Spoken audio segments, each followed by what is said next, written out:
이제 비가 좀 그치려나요? 예, 여름 장마보다 더 긴 겨울 장마가 아닌가 싶습니다.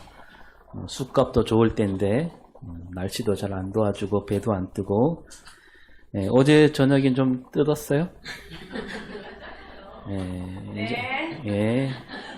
이제 뭐 좀만 좋아. 네. 수고하셨습니다. 이제 좀만 좋아지면 또 밤낮을 가리지 않고 또 쑥밭을 헤매겠죠.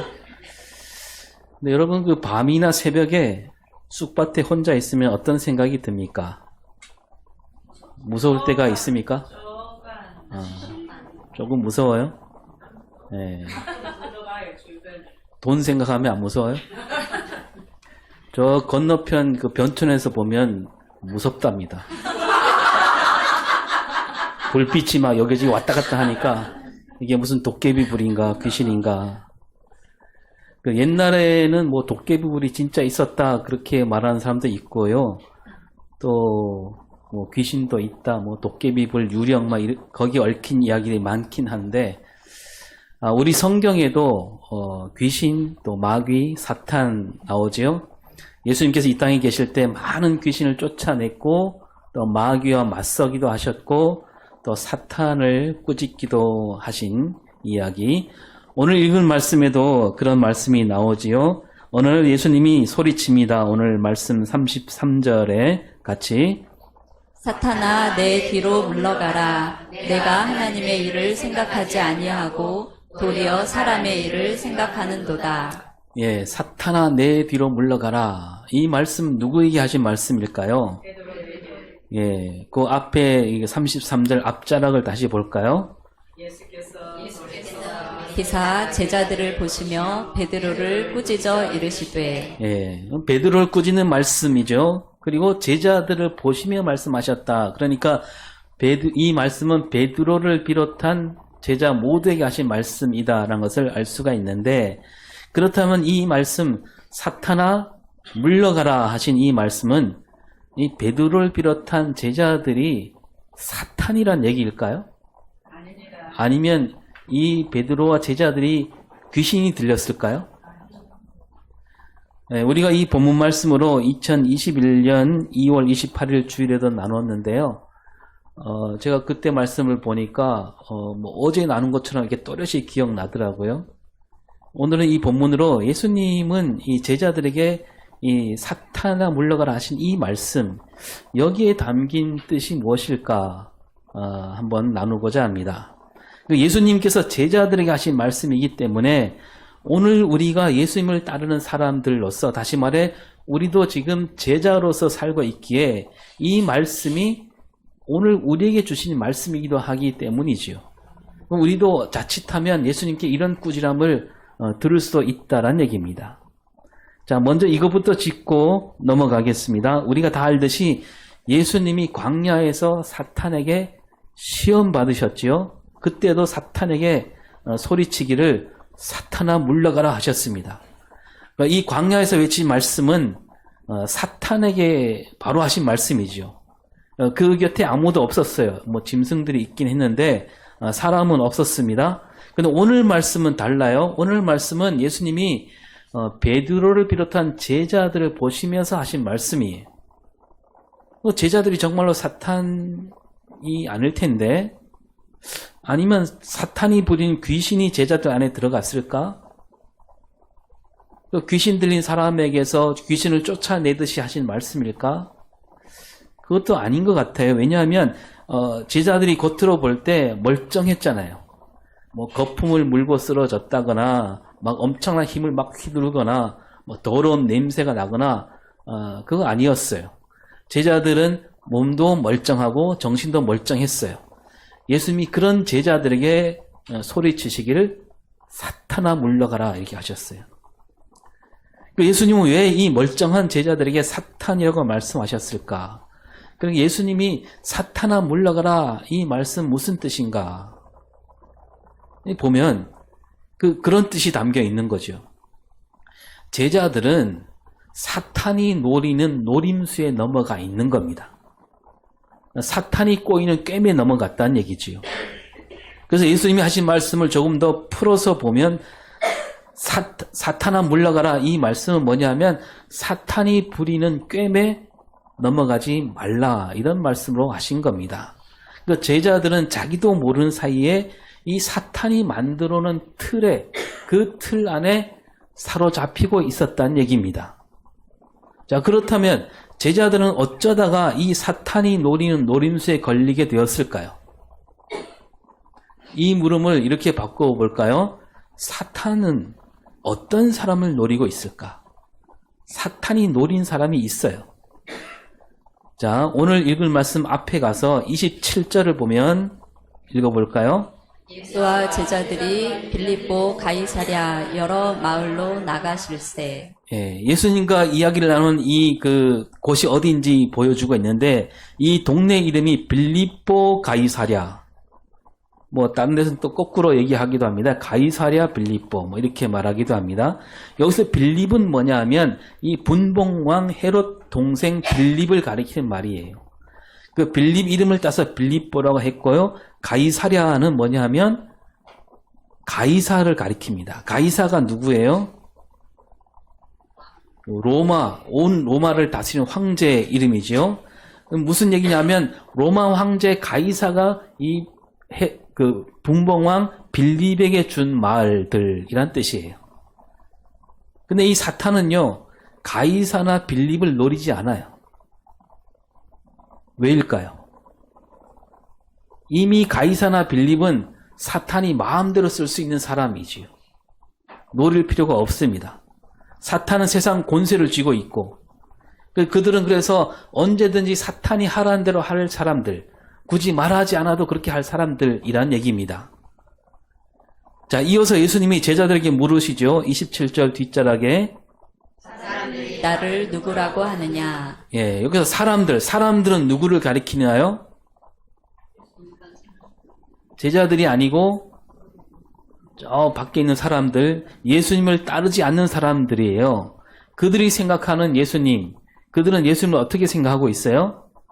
어떤 사람들은 예수님을 보고 세례 요한이라고 하고, 또 어떤 사람들은 엘리야라 부르기도 하고, 또 선지자 가운데 한 사람이라고 여기고 있습니다. 그러니까 이 사람들은 뭐냐면 예수님을 이게 대수롭지 않게 여기는 사람들이죠. 그러니까 예수님을 따르지 않는 겁니다.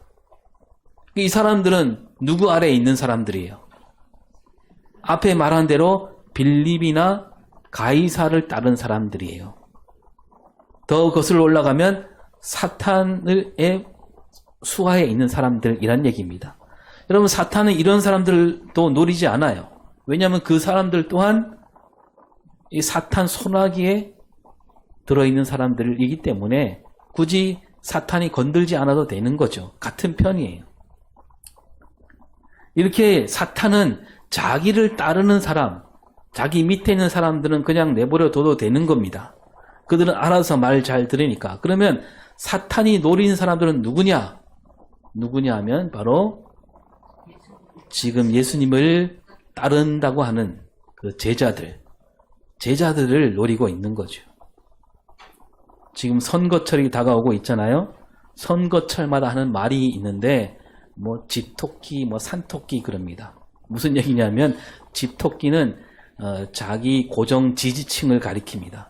그러니까 누가 뭐래도 목에 칼이 들어와도 자기를 찍어주는 사람들, 그들을 가리켜서 집토끼다. 그러니까 선거에 후보로 나선 사람들, 또 정당들은 이 집토끼보다는 산토끼를 품어 안으려고 하는 겁니다. 왜냐하면 저쪽에도 집토끼가 있고 이쪽에도 있고, 그래서 산토끼에게 표를 많이 얻어야 이기는 거죠. 이 사탄에게 빌립이나 가이사나 그들을 따른 사람은 그 집토끼다 이거죠. 크게 신경 쓰지 않아도 자기 말을 잘 듣는 사람. 그래서 그런 사람 건들지 않고 그런 사람보다는 예수님을 따르며 가는 사람들, 제자들. 그 제자들 마음을 어지럽혀서 사탄이 자기 뜻을 이루고자 하는 거지요. 자, 그러면 이 사탄은 제자들 마음을 언제 어떻게 사로잡았을까? 지금 예수님이 사탄아 물러가라 하셨으니까 틀림없이 지금 제자들은 사탄에 사로잡힌 상태가 맞잖아요. 그 언제 어떻게 이 사탄은 예수님을 따르는 제자들을 사로잡았을까요? 예수님이 제자들에게 물으셨어요. 너희는 나를 누구라 하느냐라고 할 때 베드로가 나서서 말하죠. 29절에서 네, 너희는 나를 누구라 하느냐? 베드로가 대답하여 이르되 주는 그리스도시니이다. 네, 베드로가 뭐라고 말하냐면 주는 그리스도입니다. 이 주는 그리스도다. 이건 맞는 말입니까? 틀린 말입니까? 맞는 말이죠. 그 예수님은 그리스도이십니다. 이 그리스도란 말은 헬라 말로 그리스도고 히브리어 말로 하면 메시아고요. 우리말로 하면 왕이에요. 왕. 예수님은 틀림없이 메시아로 왕으로 오셨어요. 맞는 말이에요. 그런데 이 맞는 말 안에 사탄이 노리는 빈틈이 있다는 얘기예요. 자, 여러분 예수님이 광야에서 시험을 받으실 때 그때도 사탄이 예수님을 가리켜서 뭐라고 말하냐면 하나님 아들이라고 얘기해요. 맞는 말이죠. 예수님은 하나님 아들이에요. 사탄은 제대로 알고 있습니다. 그리고 창세기에 올라가면 뱀이 하와에게 말할 때 하나님께서 동산에 있는 나무 열매를 먹지 말라고 하더냐라고 하면서 다가옵니다. 꼼꼼하게 따지면 뱀이 하는 말과 하나님 말씀은 다르지요.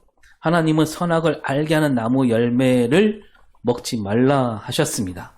근데 뱀은 이 모든 열매를 먹지 말라 그랬냐 하면서 가까이 다가오는 거죠. 그래서 이건 뭐냐 하면 앞에 말을 이게 딱 뚝 자르면 먹지 말라란 말, 그 말이 있잖아요. 그 말 갖고 오는 겁니다. 이 말을 갖고 하와에게 다가온 거예요. 그러니까 이 사탄은 이 맞는 말과 틀린 말을 슬쩍 엮어서 다가오는 거죠. 그 베드로가 생각하는 그리스도, 예수님이 말씀하신 그리스도가 다릅니다. 예수님은 그리스도로 오시되 제자들이 생각하는 그리스도로 오시지 않았지요. 다르지만 그 말은 같아요. 그리스도라는 말. 그래서 이 말만 놓고 보면 제자들의 생각과 예수님 생각이 뭐 그렇게 다르지 않아요. 사탄은 거기를 붙잡고 있는 겁니다. 이 사탄은요, 새빨간 거짓말을 앞세우지 않아요. 누가 봐도 이건 거짓말이다. 그런 말로 오지 않습니다. 하나님이 주신 말씀과 비슷하게 엮어서 다가온다는 거죠. 여러분 이단과 사이비 그것도 그런 뜻이죠. 비슷한데 끝이 조금 다르다 해서 이단이고 비슷하다 해서 진리와 비슷하다 해서 사이비라 그럽니다. 사탄은 그리스도라는 말로 제자들 생각을 사로잡고 있는 겁니다. 그래서 이 사탄은 말은 그리스도지만 그리스도는 이러이러해야 한다. 이 생각에서 제자들이 벗어나지 못하도록 만들고 있는 거예요. 그래서 뭐냐 하면 저 빌립이나 헤롯 왕이나 가이사처럼 엄청난 권세를 가진 그리스도, 그러한 그리스도를 생각하게 만든 거죠. 그러한 그리스도를 우리가 따르고 있다 이렇게 여기고 있는 겁니다. 그런데 예수님이 제자들에게 말씀하시죠. 하나님께서 보내신 그리스도, 진짜 그리스도는 어떠한 그리스도인가? 31절에 나옵니다. 시작. 나는 고난을 받고 장로들과 대제사장들과 서기관들에게 버림받되어 죽임을 당하고 사흘 만에 다시 살아나야 할 것을 비로소 그들에게 가르치시되. 예수님은 뭐라고 말씀하시냐면 그리스도는 고난을 받게 되어 있다.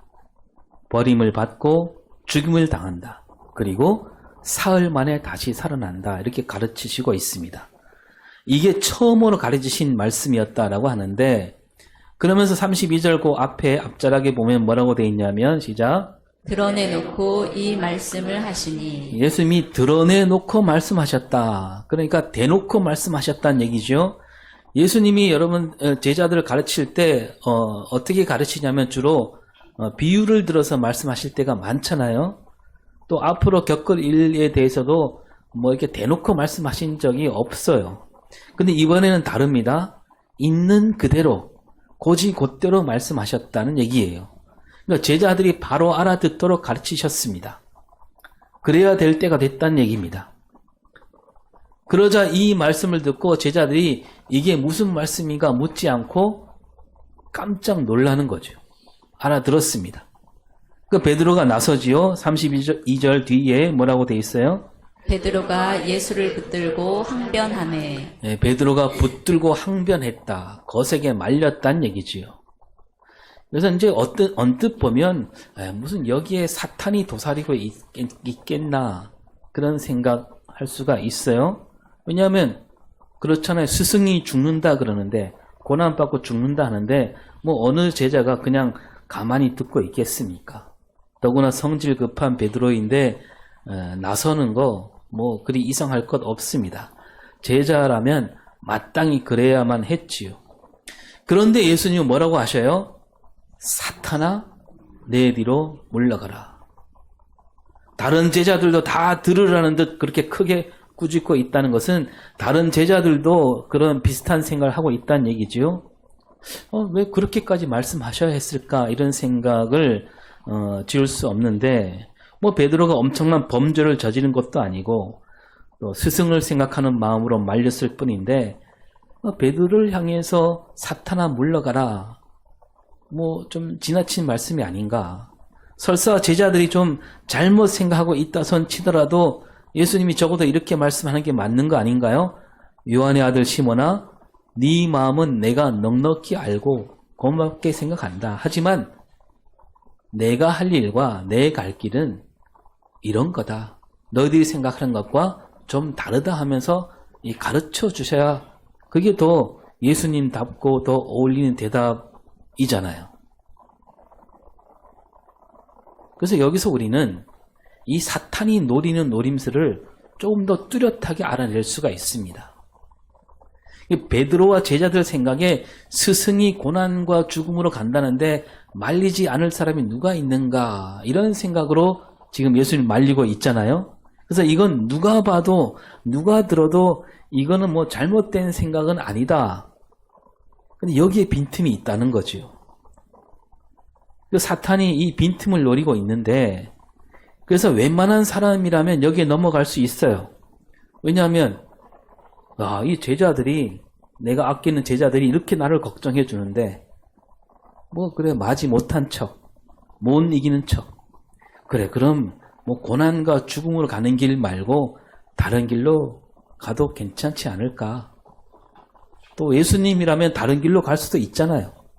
다른 방법도 있을 수 있지 않겠습니까? 여러분 오늘 우리에게도 사탄이 그런 빈틈을 노리고 있다는 겁니다. 그러니까 우리에게 가장 가까운 사람들, 그냥 평소에 나하고 원수같이 지내는 사람들, 그들에게 사탄이 노리는 게 아니고 우리에게 가장 가까운 사람들, 그런 사람들을 하여서 우리를 걱정하는 척하면서 다가오게 한다는 거예요. 우리를 위하는 척합니다. 그리고 그 마음이 진짜로 느껴집니다. 아니 진짜로 그래요. 그렇게 하면 정말 넘어가기 쉽지 않겠어요? 우리가 말씀대로 바르게 살려고 할 때 와서 이릅니다. 네가 지금 이럴 때가 아니다. 네 코가 석자 아니냐. 그냥 눈 한번 슬쩍 감고 넘어가라. 너 가족을 생각해야지. 애들 대학도 보내야지. 손자 손녀도 남부럽지 않게 키워야지. 그러면서 걱정합니다. 그 사람은 진심일 수 있습니다. 뭐 인격으로 뭐 신앙으로 훌륭한 부모 그게 뭐 밥 먹여주겠느냐. 남들처럼 살아라. 그냥 네 애들한테만 좋은 부모가 되면 그만이다. 이거 참 좋은 말로 들리지 않아요? 예, 그럴듯한 말이에요. 이런 말에 넘어가기 쉬운 거죠. 근데 사탄은요, 거기를 노리는 거예요. 예수님이 그래서 말씀하시기를 33절을 다시 봅니다. 시작. 사탄아 내 뒤로 물러가라. 내가 하나님의 일을 생각하지 아니하고 도리어 사람의 일을 생각하는도다. 예, 예수님이 뭐라고 하시냐면 하나님의 일을 생각하지 아니하고 도리어 사람의 일을 생각하는도다. 그러니까 사탄이 어떻게 했냐면 어떤 수를 부렸냐면 하나님의 일과 사람의 일을 이게 스리슬쩍 섞어 놓았다는 얘기예요. 자, 그러면 베드로와 제자들 생각이 어째서 사람의 일일까? 한 번 더 들여다보면 예수님이 많은 고난을 받고 장로들과 대제사장들과 서기관들에게 버림받아 죽임을 당하리라 말씀하셨다고 우리가 읽었는데, 이 고난을 받고 죽임을 당하고 사흘 만에 살아난다, 이 말씀은 이때 비로소 가르치셨다라고 했습니다. 다시 말씀드리지만 이제 가르칠 때가 되었다는 얘기였고, 제자들은 이 말씀을 처음 들었고 예수님이 고난받고 죽는다 그리고 다시 살아나신다 이걸 모르는 채 따라다녔습니다. 예수님이 그리스도로 오셨다, 메시아로 오셨다 이거는 알고 있지만 끌려가서 죽음의 일이라 이거는 꿈에도 생각하지 못했지요. 그리스도가 고난받고 죽는다, 이 제자들 생각에는 그럴 수 없는 일입니다. 왜냐하면 빨리 이 땅에 새로운 나라, 다윗 왕국과 같은 나라를 세워서 예수님이 그리스도로 메시아로 왕으로 자리매김을 해야 되는데 고난받고 죽는다 이거 생각할 수가 없는 거지요. 오늘 우리가 듣기에는 이 그리스도와 고난, 그리스도와 죽음이란 말이 우리는 많이 들어서 잘 어울리는 말로 들리지만, 자연스럽게 이어지는 말이지만, 이 베드로와 제자들에겐 그렇지 않았다는 거죠. 베드로를 비롯한 당시 사람들에게 그리스도는 고난과 죽음과 어울리는 말이 아니에요. 멀리 떨어진 말입니다. 그리스도는 영웅이고 왕이에요. 그들이 생각하는 구세주는 십자가에서 죽고 다시 살아나셔서 세상 모든 죄인을 구원하는 그런 구세주가 아닙니다. 뭐냐면 바로 눈앞에 있는 백성들, 이스라엘 나라를 로마로부터 건지는 구세주, 그런 구세주를 가리키지요. 로마 지배 아래 있던 백성들에게 그리스도란 말은 해방이고 독립이에요. 그 그리스도는 로마를 물리치고 나라와 민족을 다시 이렇게 세우는 지도자, 즉 옛날 그 모세와 같은, 다윗과 같은, 영웅과 같은 그런 그리스도죠. 근데 그러한 영웅, 구세주가 잡혀서 고난받고 죽는다, 있을 수 없는 일이지요. 그 말은 뭐냐면 로마의 무릎을 꿇겠다는 말과 같은 겁니다. 그래서 베드로를 비롯한 제자들에게는 있을 수 없는 일이고 도무지 받아들일 수 없는 말씀이지요. 그래서 32절을 다시 보겠습니다. 시작. 해놓고 이 말씀을 하시니 베드로가 예수를 붙들고 항변하매. 예, 앞에 말씀드렸지만 예수님이 드러내놓고 말씀하셨다. 이 말씀 고난과 죽음이라는 말씀인데 또박또박 말씀하시고 있습니다. 제자들 귀에 쏙쏙 들어가도록 힘주어 말씀하시고 있다는 거죠. 그게 뭐냐면 사람들이 생각하는 그리스도, 제자들이 생각하는 그리스도와 하나님 뜻이 다르기 때문에 여기서는 똑바로 알려줘야 되겠다, 그렇게 말씀하고 있는 거죠. 그랬더니 베드로가 예수님을 붙들고 항변합니다. 이 항변하다는 말은 조금 부드럽게 풀어서 예수님을 붙들고 말렸다 이렇게 말씀드릴 수가 있는데, 이 말도 가만히 들여다보면 전에도 말씀드렸지만 예수님이 바로 뒤에서 베드로를 꾸짖었다 그랬잖아요. 예수님이 베드로를 꾸짖다라고 할 때 그 꾸짖다는 말과 베드로가 항변했단 말, 이 항변하다가 같은 말이에요. 같은 뜻으로 씁니다. 헬라어 원문에는 똑같은 말을 쓰고 있는데 예수님이 또 풍랑이는 바다를 어떻게 하셨어요? 꾸짖으셨잖아요. 꾸짖으며 말씀하셨어요. 그때 꾸짖다, 항변하다, 예수님이 베드로 꾸짖다, 다 같은 말이에요. 우리 성경에서는 제자 베드로가 스승이신 예수님을 꾸짖는다, 이게 좀 어울릴 것 같지 않으니까 좀 부드럽게 붙들고 항변했다라고 풀어 쓰고 있는데, 다른 번역에는 또 베드로가 예수님을 나무랐다 이렇게 적어놓고 있습니다. 그 베드로는 뭐냐면 예수님이 뭔가 잘못 생각하고 있다라고 여기고 있는 거죠. 고난과 죽음은 그리스도가 가는 길이 아니다. 우리가 다 버려두고 여기까지 따라왔는데 고난받고 죽는 걸 보려고 오지 않았다. 예수님더러 생각을 바꾸라 이겁니다. 예수님을 가르치듯이 말하고 있는 거예요. 예수님이 알고 계셨습니다. 제자들은 예수님을 그리스도라고 생각하고 있다는 것을 알고 계셨습니다. 근데 그 그리스도라는 말, 그리스도란 뜻이 다르다라는 거죠. 제자들이 잘못 생각하고 예수님을 따라왔고 이제는 올바로 가르쳐야 할 때가 되었기에 예수님이 말씀하고 있는 거죠. 너희들 생각 그거 다 버리고 이제 내 말을 똑똑히 듣고 마음에 새겨라 하면서 드러내놓고 말씀하고 있다는 겁니다. 그리스도란 고난받고 죽임을 당하고 다시 살아나야 된다. 이렇게 하고 있는데 제자들은 선뜻 받아들이지 못하고 있습니다. 뭐냐면 제자들은 우린 다 안다. 예수님 봤다. 예수님을 지금까지 따라다녔는데 예수님이 보여주신 그 병 고치는 능력, 귀신을 내쫓는 능력, 죽은 사람도 살리는 능력, 그 능력이라면 고난받지 않아도 되고 죽지 않아도 된다. 그 능력이라면 지금이라도 얼마든지 새로운 왕국을 세울 수 있다. 라고 하면서 자기들 생각을 꺾지 않고 있습니다. 그런 제자들에게 예수님이 지금 말씀하고 있는 거죠. 아까 읽었지만 또 다시 읽습니다. 33절에 내 뒤로 물러가라. 내가 하나님의 일을 생각하지 아니하고 도리어 사람의 일을 생각하는도다. 그러니까 이 말씀 뭐냐면 사탄이 어디 따로 있는 게 아니다라는 얘기예요. 예수님 말씀하시길 네가 하나님의 일을 생각하지 아니하고 도리어 사탄의 일을 생각하는도다 이렇게 말씀한 게 아니고 사탄의 일이 아니라 사람의 일이라고 하십니다. 이게 뭐냐 하면 이 사탄이 어떤 존재인지 예수님이 알려주고 있는 거예요. 사탄은 사람들에게 말할 때 다가와서 말할 때 야, 너 하나님을 따르지 말고 사탄 나를 따르라 이렇게 말하지 않는다는 거예요. 사탄은 어떻게 얘기하냐면 사람이라면 누구나 할 수 있는 생각, 사람이 보기에 좋은 거, 그 생각 속에 바로 사탄이 노리는 노림수가 있다는 얘기예요.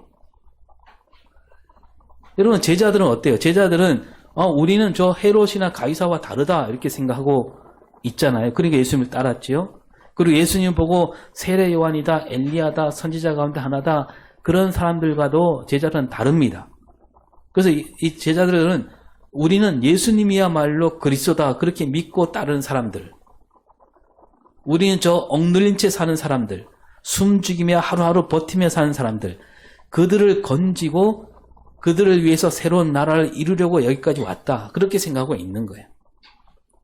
그래서 뭐냐면 예수님도 그 병자를 고치시고 가난한 사람들을 같이 함께 하시고 그러니까 예수님이 가르치신 하나님 나라와 자기들이 생각하는 새로운 나라가 크게 다르지 않다 이렇게 여기고 있는 거죠.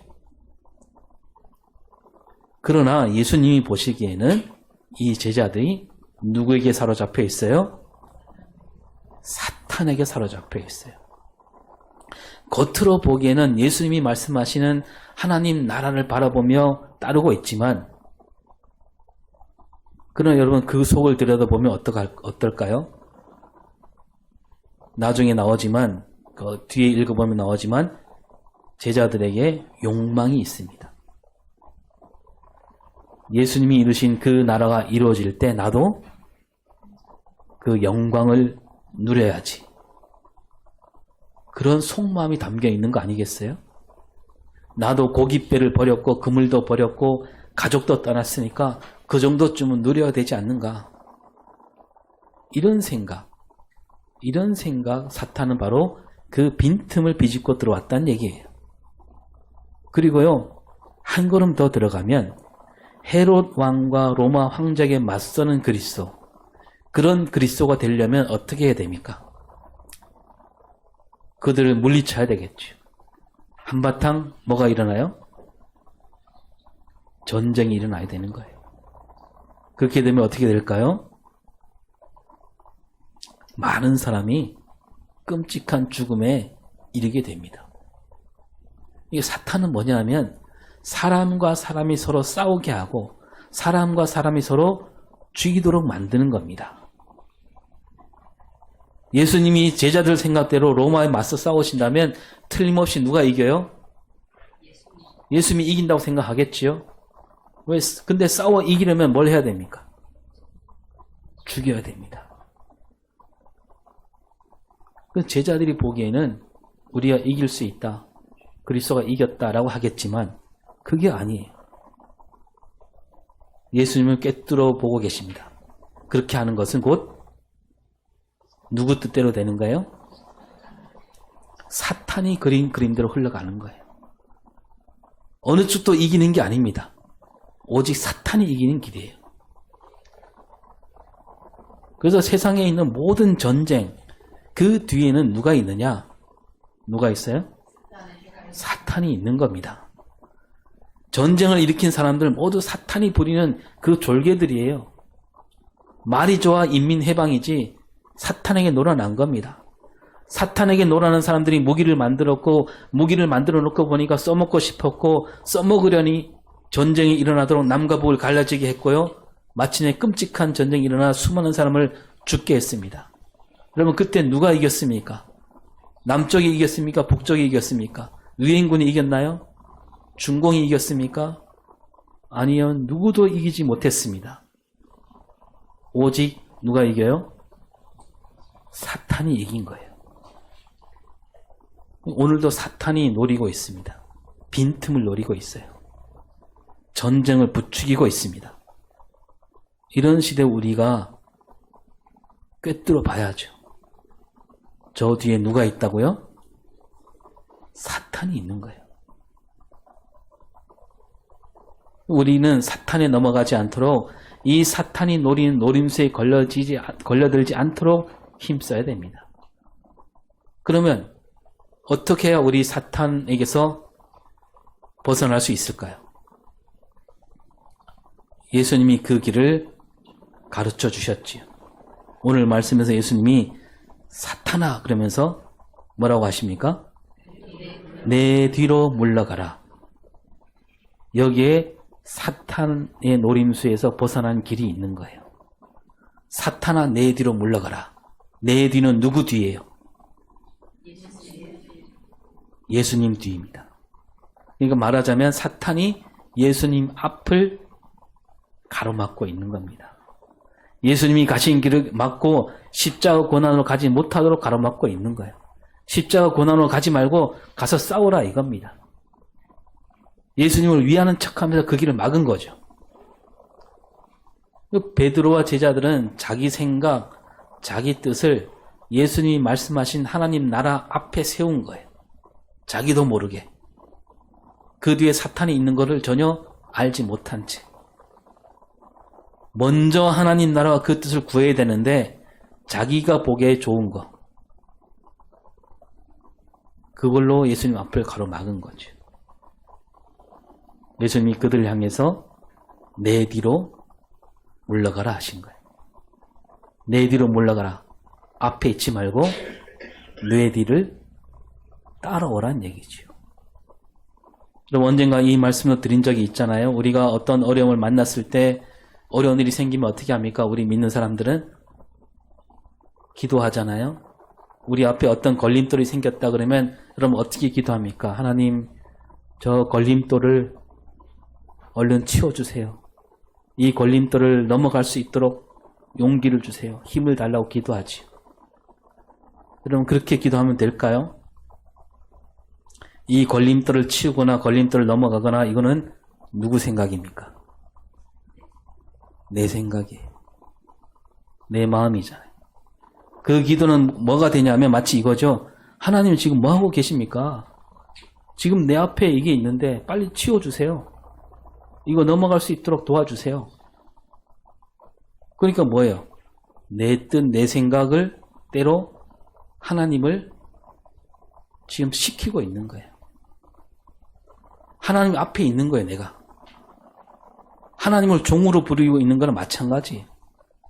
이게 뭐가 되냐면 하나님의 일이 아니고 사람의 일인 거예요. 여러분 그럴 때 우리가 어떻게 기도해야 됩니까? 사탄이 노리는 노림수에 넘어가지 않으려면 내 앞에 어떤 어려움이 생겼다 그러면 어떻게 기도해야 됩니까? 예수님이 가르쳐 주셨지요. 내 뜻대로 하지 마시고 하나님 뜻대로 하옵소서. 그러니까 제가 보기에 하나님 제가 보기에는 저 걸림돌을 빨리 치워주시면 좋겠습니다. 빨리 이게 넘어가면 좋겠습니다. 그런데 하나님 그거는 내 생각입니다. 하나님 뜻대로 해 주시옵소서. 그러니까 우리가 기도 제목조차 하나님께 맡기는 기도, 그게 바로 예수님 뒤로 가는 겁니다. 그런 기도가 참되고 바른 기도라는 거죠. 예수님이 내 뒤로 물러가라. 다른 말로 하면 내 앞에서 네 생각대로 말하지 말고 움직이지 말고 내 뒤를 따르라 이런 겁니다. 사탄이 노린 노림수에 넘어가지 않으려면 내 뒤를 따르라. 사탄을 이기는 길이 여기에 있다는 거죠. 여러분 그게 믿음 아니에요? 예수님 뒤를 따라가려면 믿음이 있어야죠. 예수님을 믿지 못한데 어떻게 예수님을 따라갈 수 있겠어요? 우리가 다 예수 믿는 사람들인데 입으로는 믿는다 하면서 예수님 뒤에 서지 않는다면 앞에 서갖고 예수님 일로 오세요. 이거 해주세요. 이게 과연 믿음이라고 할 수 있겠는가? 우리가 베드로처럼 제자들처럼 내 생각, 내 뜻을 먼저 앞세울 때가 있습니다. 처음에 예수 믿을 땐 그럴 수 있어요. 하나님 말씀, 하나님 뜻을 이루라 이거보다는 하나님 내 꿈, 내 소망을 이루어주세요. 이런 마음으로 교회 발걸음을 내딛는 사람들이 있습니다. 그러나 신앙이 깊어지면 질수록 성경을 읽으면 읽을수록 우리는 달라져야 됩니다. 내 생각, 내 뜻을 예수님 뒤로 물러가게 해야 됩니다. 오직 하나님 말씀, 하나님 뜻을 앞세우기를 힘써야 된다는 거죠. 우리는 뒤를 따라가야 돼요. 그래서 34절부터 나온 말씀은 다 그거예요. 34절 볼까요? 누구든지 나를 따라오려거든 자기를 부인하고 자기 십자가를 지고 나를 따를 것이니라. 자기를 부인하는 사람 뭐냐면 나를 앞세우지 않는다는 얘기잖아요. 예수님이 십자가를 지셨듯이 우리도 십자가를 질 수 있어야 된다. 그리고 우리가 지는 십자가는 훨씬 쉽고 가볍습니다. 예수님은 사람의 일보다 하나님의 일을 먼저 생각하라. 하나님의 일이 뭐냐? 하나님의 일을 하려면 목숨을 걸고 예수님을 알아야 한다고 말씀합니다. 하나님이 주신 생명, 그 생명은 참으로 값지고 귀합니다. 그런 뜻에서 36절, 37절을 보면 시작. 만일 온 천하를 얻고도 자기 목숨을 잃으면 무엇이 유익하리요? 사람이 무엇을 주고 자기 목숨과 바꾸겠느냐? 이 목숨, 하나밖에 없는 목숨은 천하를 얻는 일보다 더 귀하고 값집니다. 그럼 이 목숨을 어디에 써야 되는가? 이게 올라가면 35절에 시작. 누구든지 자기 목숨을 구원하고자 하면 잃을 것이요. 누구든지 나와 복음을 위하여 자기 목숨을 잃으면 구원하리라. 나와 복음을 위해서 써야 된다는 겁니다. 예수님을 따르려면 하나님 뜻을 이루려면 목숨을 걸어야 한다는 말씀이기도 하고 그 하나님 뜻을 이룰 때 거기에 구원이 있고 영생이 있는 거죠. 천하보다 귀한 목숨을 하나님 뜻을 이룬 데 쓰라. 그저 자기 목숨 하나 살리려고 한다면 여러분 그 목숨이 넘어가면 끝이잖아요. 죽음만 남습니다. 참된 생명은 얻을 수가 없어요. 하나님이 주신 생명, 이 목숨을 하나님 뜻과 하나님 말씀을 이룬 일에 던진다면 우리는 참된 생명, 하나님과 함께 영생을 누리게 된다라고 말씀하시면서 예수님은 우리에게 내 뒤로 서라고, 내 뒤를 따르라고 말씀하고 있는 거죠. 고난과 죽음으로 가는 길이 그래서 부끄러운 일이 아니라는 겁니다. 그 길 앞에 우리 주님이 계시기 때문입니다.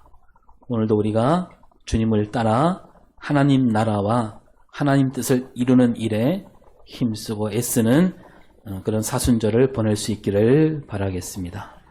기도합니다. 하나님, 주님께서 가신 길은 십자가 고난이라고 하셨습니다. 우리가 그 주님 뒤를 따라 기꺼이 그 길로 따라가는 우리 믿음과 신앙과 삶이 되게 하여 주시옵소서. 감사드리며 예수님 이름으로 기도합니다. 아멘.